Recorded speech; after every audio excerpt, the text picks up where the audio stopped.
Hi, this is Sarah Rich with the State Board of Education. I'm going to present an overview of the Washington Achievement Index.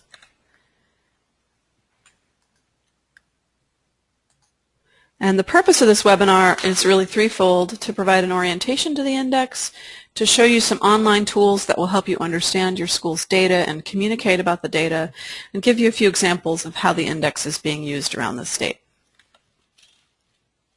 The background for the index is that in May of 2009, the legislature asked the State Board of Education to create an accountability index that would serve three purposes: to complement or serve as a replacement to the federal AYP system, and we're currently awaiting reauthorization of No Child Left Behind to see what accountability measures will look like under that new reauthorization. Two was to provide data for schools and districts to self-assess their progress. And three, to identify schools with exemplary performance. And we're doing that through the Washington Achievement Award, which I'll talk about in a moment. And I want to give a special thank you to OSPI for the support and the data that they've provided through this partnership. The index is different from AYP in a number of deliberate ways. The purpose really currently is recognition and self-assessment rather than federal accountability. It does include science and writing as opposed to just reading, math, and graduation rates in AYP. And we treat English language learners a little bit differently. Their results are included after 3 years of instruction as opposed to the AYP process. And we also measure improvement, achievement versus peers, and it's a little more inclusive of small schools because we combine multiple years of data. So there will be schools that are in a step of improvement in AYP but also receive some recognition through the Achievement Awards, and that is by design. Here's an example of the index matrix. We have, if you notice across the top of the screen, there are 5 outcomes: reading, writing, math, science, and extended graduation rate.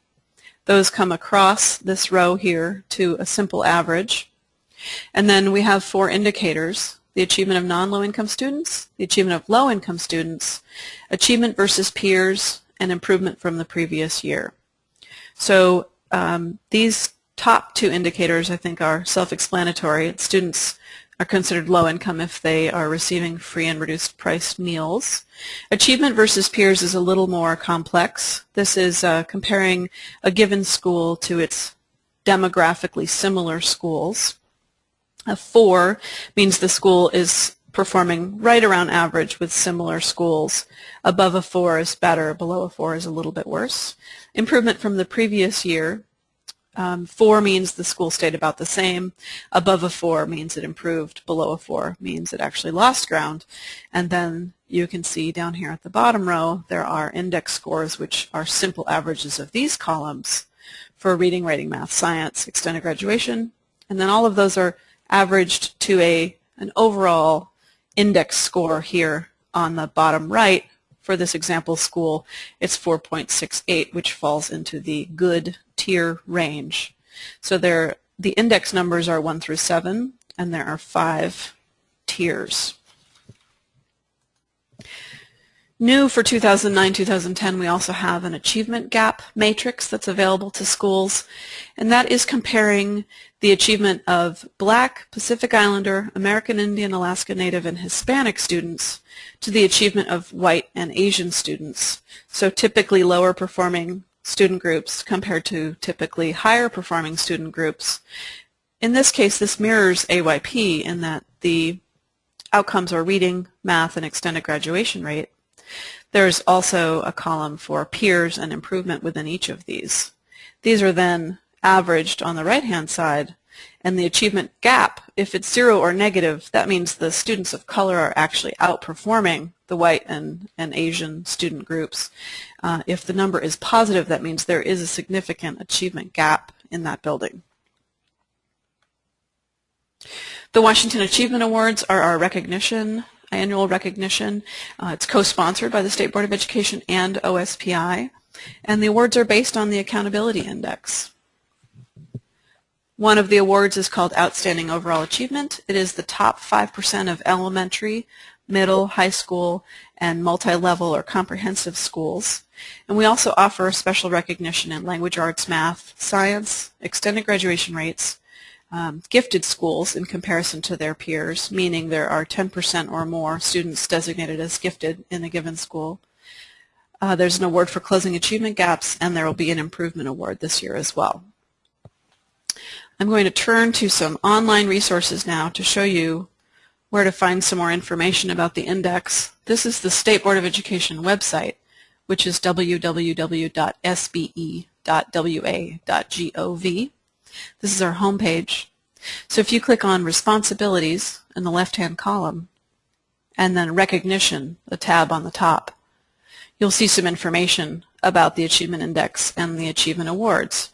The first is a lookup tool, which we'll come back to in just a moment, but it's a great way to find information about your building and other buildings in your district. We also have an Achievement Index graphic and an Achievement Awards overview. These are both documents that explain some elements of the award that will be announced February 15th. So we want schools to understand why it is that they've won an award, and these are some details about how the recognition system works. So that's available to you to see, as well as this awards flyer, which explains in a snapshot what the Achievement Award is, what the Achievement Index is, and how it works. And it provides an example on the back of the Achievement Index matrix. Returning to our website, we also have an Achievement Index map. This is a very large file, so we recommend that you right-click and save it on your desktop or some other location on your computer. It is a visual of the index performance for every school in the state. So you can click up here where it says School Districts. Excuse me, let me take you to the instructions page first. These will walk you through how to use this tool. It's fairly self-explanatory.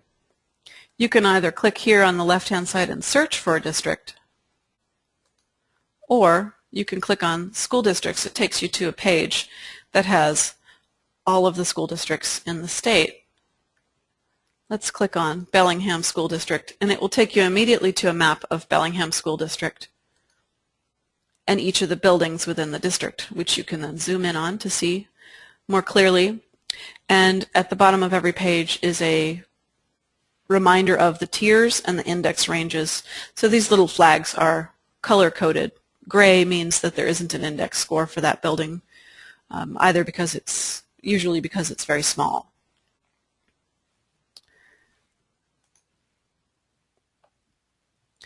And then finally, February 15th, there will be a link to the Achievement Awards announcement itself.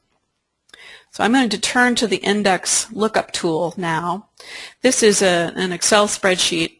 We recommend, again, when you get to that link that you right-click and save it on your computer. The first tab on the bottom here is labeled Instructions, and there's also a table of contents with clickable links. If you want to look up a school, you could click on Look Up School Code. We're going to look up Mercer Middle School, which is one of our case study schools. So this happens to be sorted by district. You can also sort by school if you choose, or you can do find and find a school.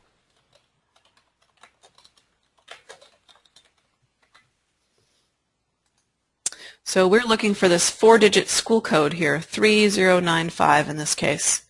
And then I'm going to go to the next tab, My School Index, and type in right here in this green box, 3095. And it pre-populates this index with all of the data that we have on the index.